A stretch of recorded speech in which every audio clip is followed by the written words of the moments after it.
kinds of sums it up, because there is some kind of method to his madness. The left and the Democrats, they don't understand it and they don't like it, but there seems to be something to it. We also had, throwing into the mix here, this ban on transgender people in the military, which of course everybody's on fire in liberal media. How intentional is this on his part? Because a lot of people would say it's irrational and it's chaotic, but then there'll be a lot of his supporters say he's just being himself, and that's what we elected. Go ahead, James. I think part of it is intentional. He announced this thing about the transgenders very soon after the Congress passed this draconian bill about Russia sanctions, which I think we can talk about in more detail. But on this transgender thing, I think he is trolling. I mean, I think he is baiting them. You know, after all, who can forget that classic film, you know, trannies in Iwo Jima, or the fighting trannies of Iwo Jima, or feather boas on Omaha Beach? I mean, it's this idea of this sexual revolution that has to be institutionalized in American society, and it's not just in the military. It's, you know, little kids being pumped full of drugs to change their gender identification when they're still minors. I mean, there's a kind of a craziness in American society that I think Trump is baiting when he does something like this. Not only does he take the attention off of this ongoing campaign against him, Russia, Russia, Russia, but I think he throws into relief for, let's say, the core of the American people, the people in flyover country, his constituency, just how out of touch with reality his critics are. You know, Andrew, weigh in on that, because the story that was getting a lot of traction, of course, you know, Russia, Russia, Russia in the background, that's how the fake news channel CNN and MSNBC, they make their money. That's their business model. But the story that was being talked about, and I think was very, very interesting, it was about Jeff Sessions, the Attorney General. And in a flash, well, I should say in a tweet, that story went away. Again, Jim said, trolling. Is Trump trolling the media because he wants to control the narrative? He wants to control what's in the storylines for the major broadcasters and newspapers.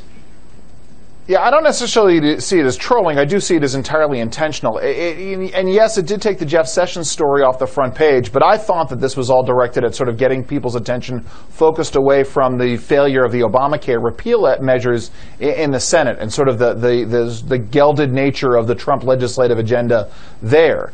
The reality is, yes, the president knows that he can reset the agenda anytime he tweets out something, and something that's very controversial. My sources are telling me that this transgender ban issue was at work for some time, several weeks to at least a month, that sort of inside DOD channels there was chatter that this was coming down the pipeline, and that it was just a matter of picking the right moment to make it known. You know, listen, personally, as someone who's been involved in politics now for, almost a quarter of a century, would I rather the president didn't do things this way? Yes.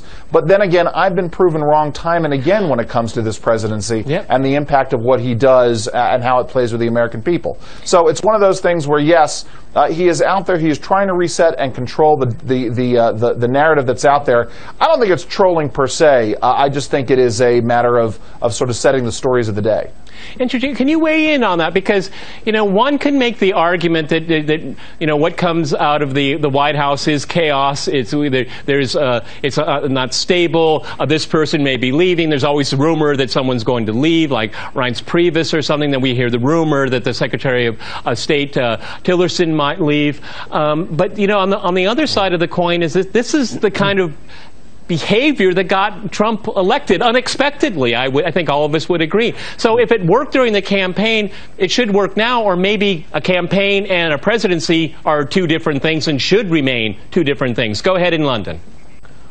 Well, I think there clearly is a personal style at work which runs right through the campaign, but also runs through the presidency as well. But I think one or two of your other guests raised the issue, which is this is a part of if you like, a particular logic, and that logic largely seems to revolve around the media narrative and the kind of debates and issues that come up there, which then keeps everybody very busy analyzing what he's just tweeted or said. But I think it also is playing to a kind of voter base as well. Yeah. And I think now the issue is that this is where the differentiation has to come between the campaign and the presidency. Now is the time when more and more people are looking to the president to lead and to act, because you will recall the 2016 campaign was one about the way in which the system of government was broken, that the American dream was out of reach of more and more people. People were basically screaming for change. And quite frankly now, I think there are more secular Trump supporters who are beginning to question whether this president is actually capable of achieving anything. So Trump can set a particular kind of narrative, but unfortunately he seems to be playing the game which was the one that he criticized during his campaign, which got him into the White House. It may not work too much longer for large parts of his support base. Peter, if I can just jump in here real quick. Go ahead. Jump in. Go ahead. Peter, if I could... You know, because there's an ancillary impact to all of this, which is to say that as the president does these things and as he sort of antagonizes some of the folks up on Capitol Hill, there's a real fundamental issue here in terms of the Trump agenda, which is, and the White House just released a report yesterday about nominees being slow-walked in the Senate. If you alienate the legislative branch and the legislative branch retaliates by not approving your nominees, it becomes very difficult to implement the Trump executive branch agenda then. It's part of the reason why the Obamacare vote failed was because there wasn't a decent team pressing the issue in legislative affairs from the Department of Health and Human Services. But all of these other agenda items the president has, which would by virtue of precedent and the way the government works, go through the executive branch, they're all at risk if these nominees don't get approved. Okay. James, let me go back to you in Washington. I think it's really interesting here is that the left has always, or at least in the last 30 years or so, used the identity politics card to keep in power. And you know what? Just in what we just heard from Indrajit and Andrew, Trump, some of his worst enemies are the Republican Party. Unfortunately, that's true for this president here. And so I think it's really quite interesting is how Trump has flipped this identity politics card to his own advantage. Because, you know, all the liberals in Hollywood and all the liberals in New York and Washington are up in arms about this transgender thing, but the flyover states probably aren't. And he's speaking to his base, and he's using his instrument of communication, Twitter. I think this is a very calculated move. And again, he wins on so many different counts here. Of course, he's not going to make people in Hollywood and New York and Washington love him. They never will love him, so why should he care what they think? Go ahead. I think you're exactly right. I'm actually a fan of his Twitter. He's giving great speeches around the country like he did during the campaign. But, you know, at some point people say, well, that's a great speech. Hey, this guy ought to be president. Oh, wait a minute. He is. And I would turn Andrew's comment around. I don't think his style or his tweets are what's antagonizing the Republicans on Capitol Hill. The fact of the matter is a large chunk of the Republican Party didn't want him. They agree more with the Democrats than they do with Trump's populist agenda, whether it's on foreign policy, trade, immigration, and a number of other things. They're slow-walking this because A, they're incompetent, and B, they don't like Trump very much, not because they're offended by his tweets. They don't like his constituency, and the proof of that is that while they're slow-walking his nominees, while they're not getting Obamacare repealed, they're not getting tax reform done, they're not doing anything they're supposed to do, they find plenty of time to join hands with the Democrats who are engineering a soft coup against Trump to pass this Russia sanctions bill that guarantees for a generation a new Cold War and strips the president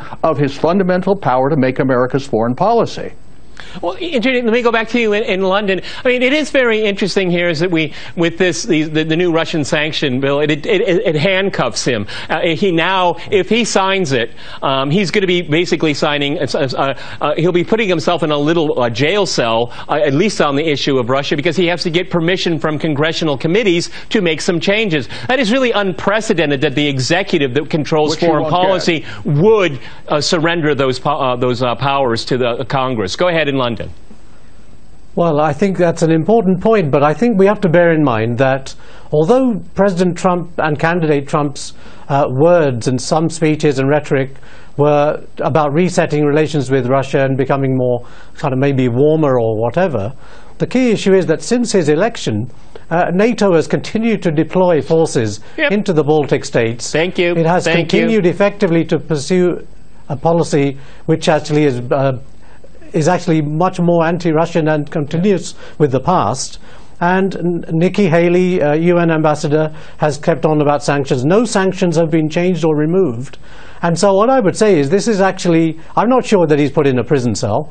I think he's been pretty much applying the sanctions already. This just suggests that the Congress wants to tie him up a little bit in case there should be any room for maneuver.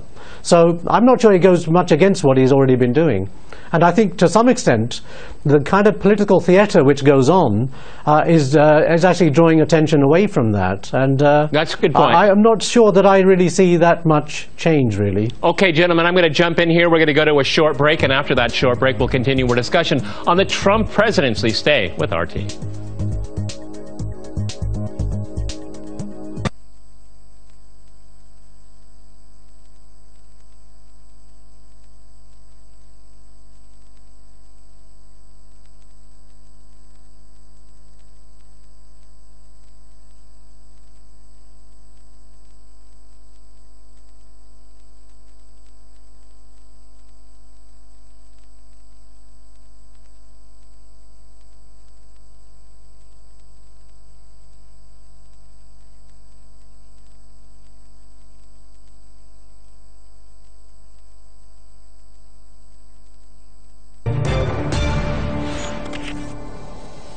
Welcome back to Crosstalk, where all things are considered. I'm Peter LaBelle. To remind you, we're discussing the Trump presidency.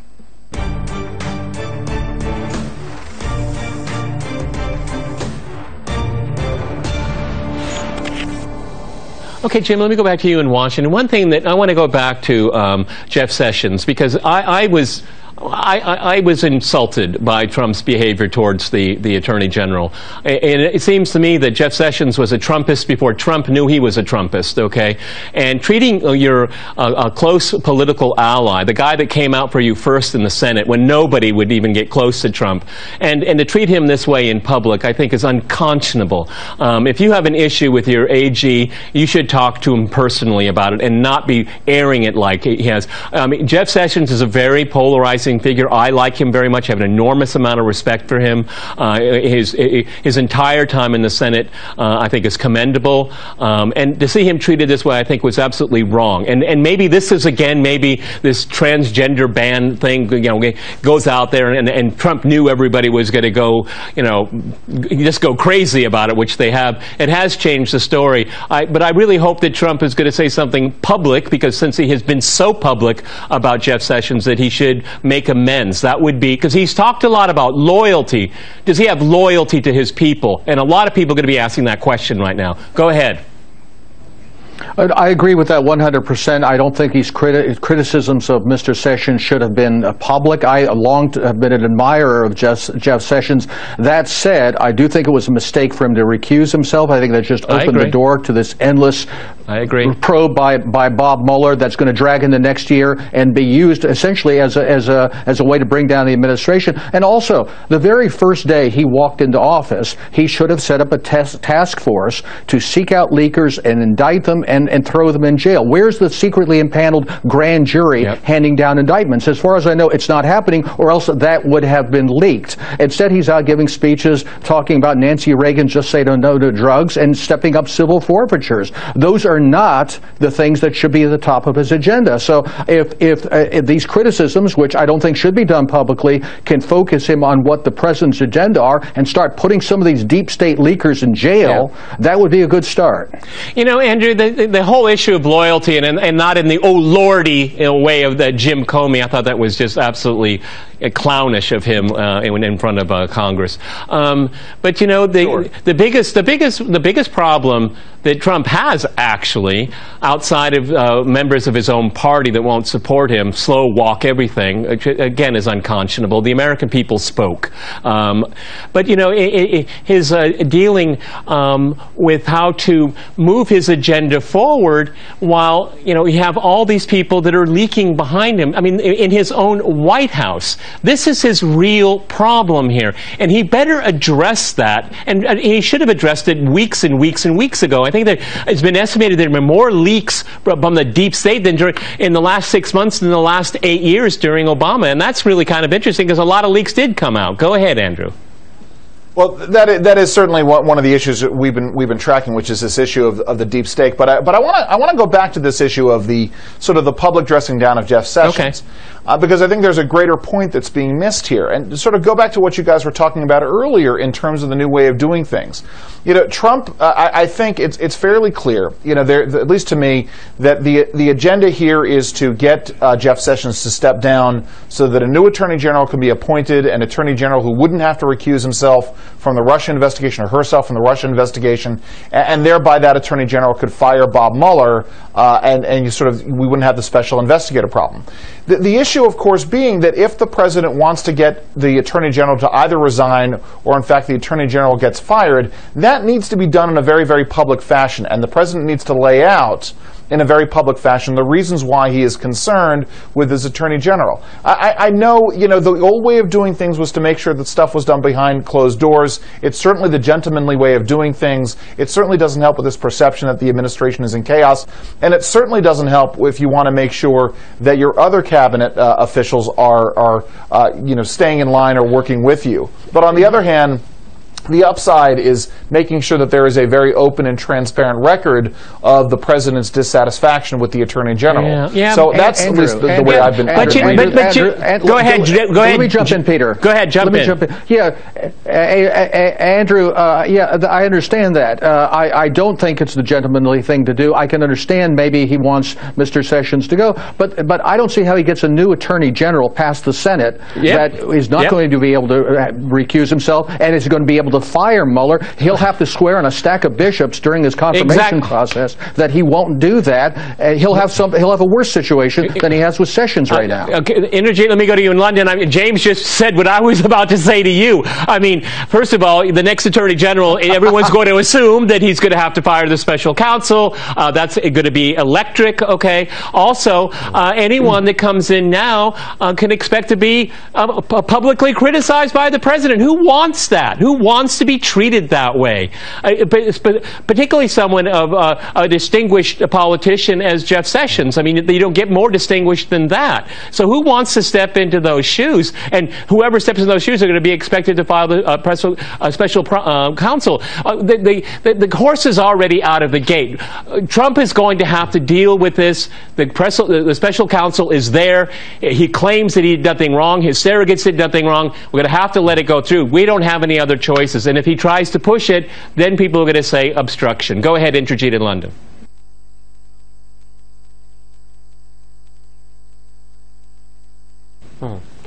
Well, I think President Trump has made his bed. Yep. I think there are lots of forces which want to destabilize him. That is no question. There's very few people in the political establishment who wanted the candidacy to succeed for Donald Trump. But I think President Trump also has not helped himself very much. His anarchic style is a very personal kind of style as well. He demands personal loyalty but does not often offer it very easily to others. If you look at General Mattis, his National Security Advisor, Rex Tillerson, his Secretary of State, he has let them down on many occasions. He's got an autocratic style, which is all right if you're running a big corporation because you own the corporation, as he did. But the thing is, this is not a private government. This is the government of the United States, and he's the President of the United States. That requires a very different way of behaving, both publicly and privately, with your colleagues and outside. And I think he has basically undermined himself. And anyone who now accepts a senior position in his administration has got to have realized that effectively you are a servant of President Trump.